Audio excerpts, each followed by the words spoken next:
Well, hello. It's time for another exciting episode of Pens in Use. This is the show where I talk about the fountain pens and inks I've been using throughout the week. So, let's dive into it.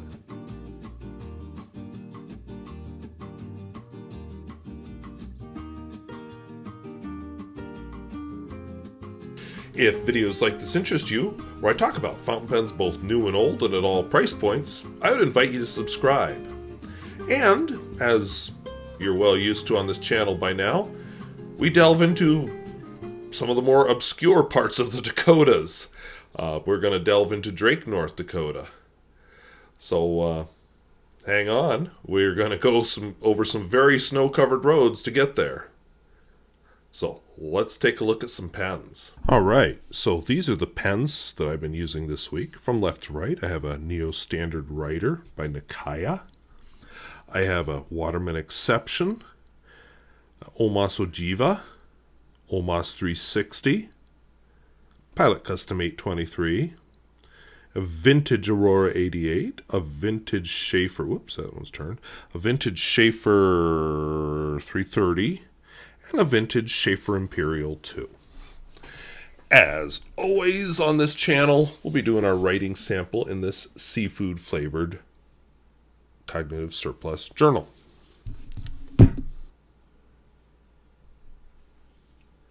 Alright, so the Nakaya Neo Standard Writer. Beautiful, beautiful urushi. Kind of plain, but who cares? It's gorgeous. Unscrew it. And it has a Nakaya soft fine nib, but I've had it ground, so it's extra special fine.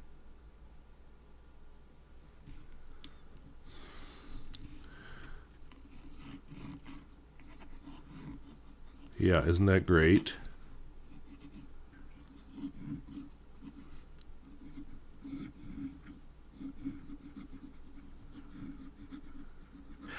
Fun fact about this pen. I, this week, after inking it up, decided on a whim to take it to school, carry it in my breast pocket, and write with it. I never do that with these pens. These pens never leave the house ever again after I've bought them. But it was kind of fun. I corrected a bunch of physical science tests with it. You know, I pulled it out to write. I pulled it out to point to stuff on kids' screens or on papers and stuff. I got a few remarks over it. It's a beautiful pen. So, and I took a little risk. I put Black Swan, in was lowercase, English Rose in it. Somebody asked about, dipping these pens in bottles of ink. They're saying, I think I'd use cartridge only. Well, I'll tell you, urushi, I'm going to be gentle with it, but urushi's actually a pretty hardy finish. I don't know that I'd dip this pen in Bay State Blue or something like that, but I'm not too worried about staining as long as I wipe it off. And I think this ink actually turned out very well in this pen. So worth doing. My next pen is almost empty. I may have to ink it up because I think it's going to be a subject of a rodeo next week. This is a Waterman Exception. I'm going to move the microphone slightly. Oh, not there. Let's try here. I discovered the microphone was touching the notebook that whole time. Yick. Okay, so I showed you the pen, right? I don't remember. So my square Waterman Exception. Somebody suggested comparing this to the Waterman Karen, so I may do that. Didn't go through nearly as... Here, I'm starting to write Karen. I didn't go through nearly as much ink in this pen this week because, using this pen. So this has a fine nib on it. The ink in it is Montblanc. Black.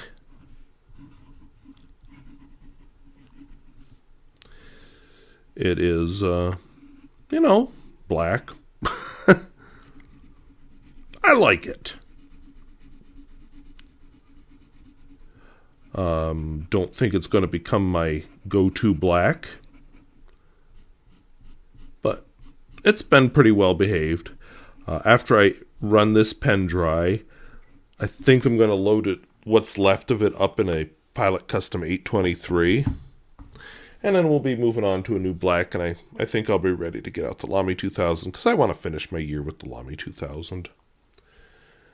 Okay, this is the Omas Ogiva cocktail. I may refill this one yet. I'm kind of enjoying writing with this gray Omas ink in it.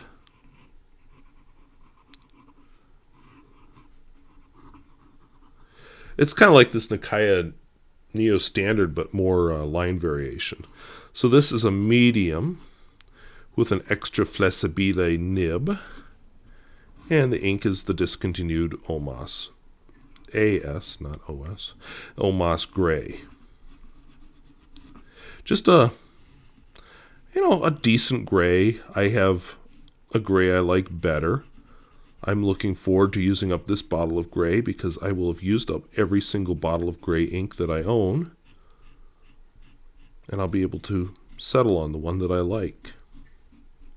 It's a good thing this one wasn't the winner because you can't buy it anymore.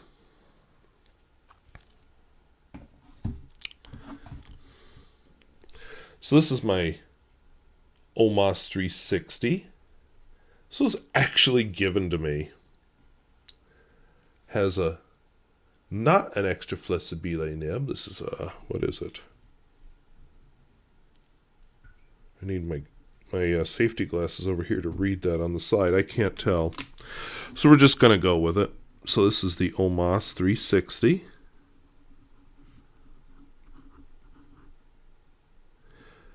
The ink in it I know is Diamine because I bought some Diamine cartridges. Oops, you can't see any of that.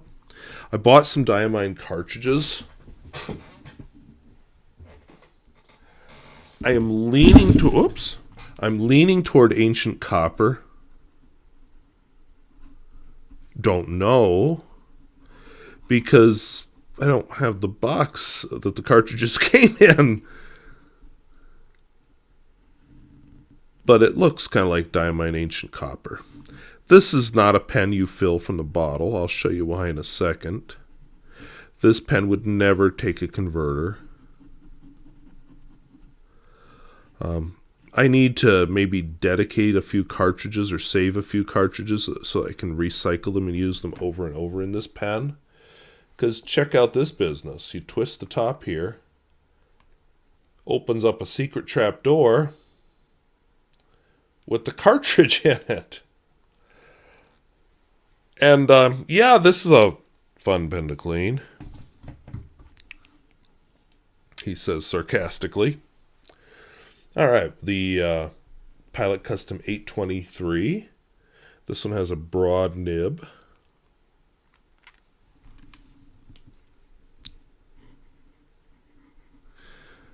Using up another discontinued ink here. This one was a special edition ink that was only for 1 year. I'm getting close to using up my browns, but I have a little more brown ink than I had gray. This is Edelstein. Smoky Quartz.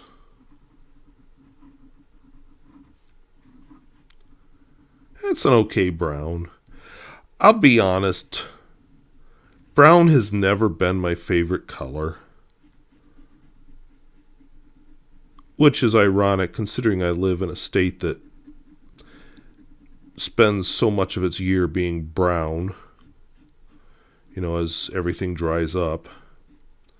I'm in a very arid part of the state. But yeah, not a huge fan of brown. My next pen is one of my all-time favorites. The vintage Aurora 88. Now these come with several different nibs. I have 2 of these. The other one doesn't have nearly as nice of a nib. So this is Aurora 88. We'll write vintage in parentheses. And the ink in it is Rohrer and Klingner Alt-goldgrün.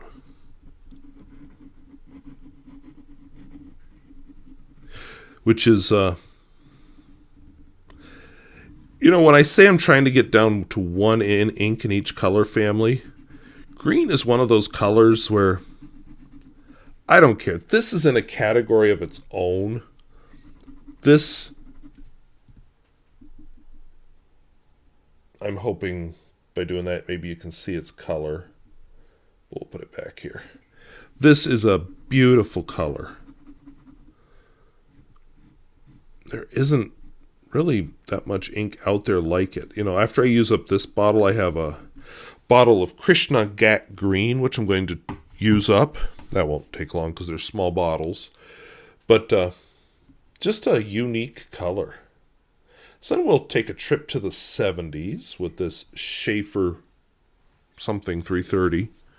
Let's just open up the Evernote page because I don't remember its full name. Okay, Sheaffer Imperial 330. Oh, it has a fun inlaid nib.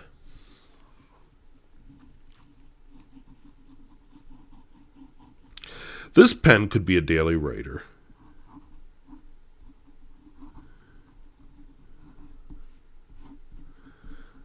And it has a fine nib, and the ink in it is Diamine.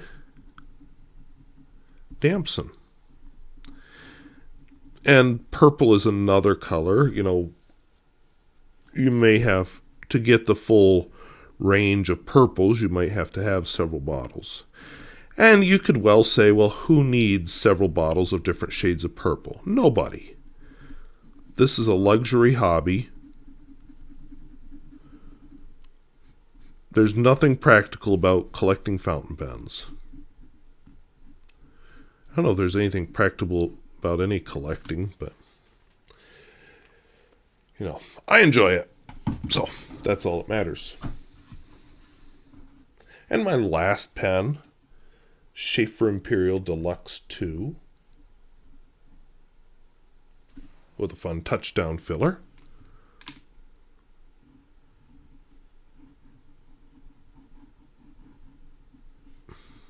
This is a family I haven't really started working on using up yet. The Blue Blacks, Deluxe.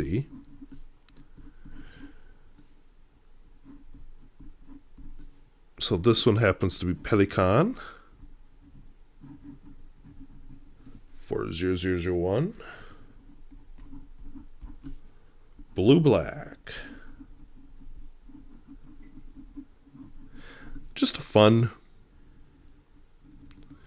little family of colors, so with a surprising amount of variation in it. And,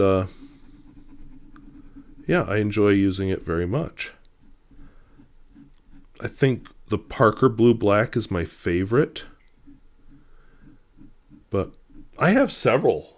It's going to take me a long time to use up all the blue black ink I have.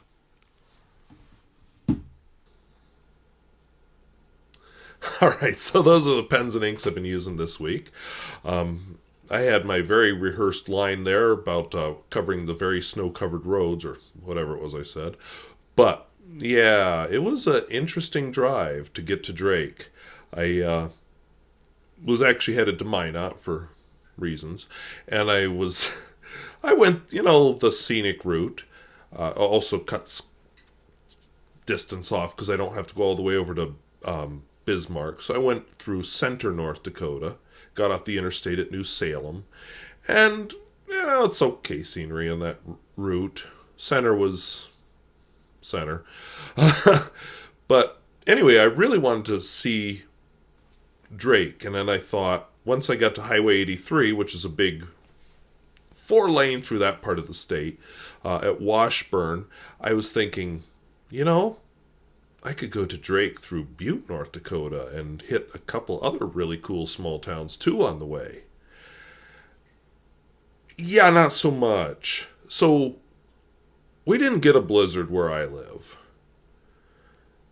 Eastern end of the state got absolutely socked with snow. Central North Dakota, meh, but they already had a lot of snow. And I don't know what it was, but the other side of Highway 83, all of a sudden the roads became a nightmare. So I was taking alternate 200, and I just thought, well, this one's always kind of nasty, so it'll be okay once I get off this road, and it's only a couple miles. No! It was still bad. Snow drifting across the road, and I turned around and went back to Highway 83, took that to Minot. Then I thought, will I get to Drake? Yeah, I got to Drake. The road to Drake was just fine.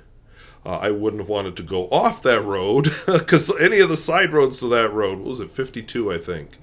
Any of the side roads to 52 were god-awful, but 52 was fine. So I got to Drake. Drake was very filled with snow, and I'm going to share that with you. But I'm going to hit a couple of other things first. Over the past while, I did three videos on book banning. So I have a link to that series down below in the video description. I have almost 100 references in that thing. I can't believe how much time I spent on that. On writing it, rewriting it, editing it, moving things around. And then I'd be almost done and something new and more horrible would come up in the news. I'm like, oh, gotta include that! You know, like the Missouri State House of Representatives saying, yeah, we're just gonna cut all funding for all libraries. Gotcha. Yeah, had to include that one. So, that was fun. But I did finally get the last video done. I think for the next couple weeks, we're just going to do light and fluffy stuff, like light and fluffy fiction books or something. I'm not ready to tackle another big project like that right now. But it was a story I felt needed to be told, so I told it. But, yeah, expect excuse me, expect like an overview of the Wheel of Time series or something, because I'm big researched videoed out for the moment. But I love doing videos like that, so I wish I had more time to do them. But anyway, so yeah, I'm pretty happy with how that turned out. I traveled up basically Highway 18 in eastern North Dakota. It is flat there. I'm going to go back to that footage and pick up some other parts. I really want to go down to Mountain, North Dakota, which is fun footage. Not particularly scenic, but I mean, a town called Mountain in North Dakota deserves something. Excuse me. And then we'll drive through Cavalier, head up to Walhalla, and then from Walhalla it gets crazy because we're going to hit the Pembina Gorge, which is gorgeous. I get hit by rain, so instead of hiking like I'd planned, I did more driving and found some quite worthwhile things and did some just random driving. And then I'm not sure if I'm going to do the trip back or if I'll pick up some other piece of footage. I'm not sure yet. But anyway, lots of good stuff. I've got lots of driving footage. I just need topics to put it to. In other exciting news, you know, I said that I kept getting new news reports that are like, oh, that's even worse with the book banning stuff. So since the book banning videos came out, a county in Texas, Llano County, debated the idea of closing all of its libraries and firing all library staff because some patrons were upset over books being yanked and felt that their voices were being silenced. What were the books? Well, the usual suspects, LGBTQ themes or racial themes. And so these 7 residents took it to court, and the court said, yeah, you gotta put those books back. And the Llano County supervisors, I've didn't write down, or commissioners, I didn't write down what they were called. But anyway, they're like, well, we're not going to do that. We'll just close the whole thing. That'll show them. So, yeah, we'll just punish the whole county because we don't like a couple of books. But I am happy to report, I've got links down below to all of this, that the county did relent and kept the libraries open, but, you know, the threat is still there, and the threat is going to act on librarians and patrons alike, using the hammer of big government to control people. In one of the articles I linked, I found a tweet from a Representative Clay Higgins from Louisiana, which is just absolutely nutballs. Over time, American communities will build beautiful church-owned public access libraries. I'm going to help these churches get funding. We'll change the whole public library paradigm. The libraries regular Americans recall are gone. They become liberal grooming centers. Dude, have you been to a library? And church. Not mosque, not temple, church. So, yeah, religion. I was being nice during my series, but religion is definitely bound up in this whole book banning thing. So, I just thought that comment was gross enough that it deserved some attention. And finally, now that I'm about to take you into Drake, I just want to throw out a piece of fun, and I mean it, fun North Dakota trivia, specifically about Drake.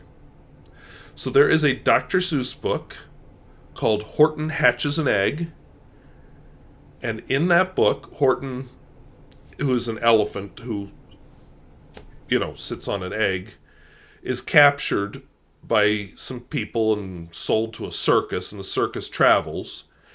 And one of the places the circus travels to is Drake, North Dakota. Now, this was before the story that I'm about to share. So I would love to know why the author cited Drake, North Dakota, of all places. Because as you're about to see, Drake is not a very big town. It never was big. I think at its peak, it maybe had 700 people. Drake has never been a big town. And yet, it made it into this book. This children's book. And I just would love to know the story behind that. So, I provided a link to a reading of it. It's the reference, they list a bunch of cities that all exist.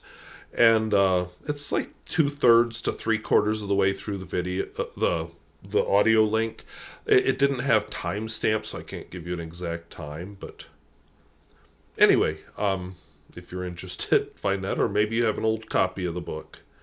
I'm going to, when I get to school tomorrow, I'm going to visit our school library and see if I can just find that page, see if they have that book in the library.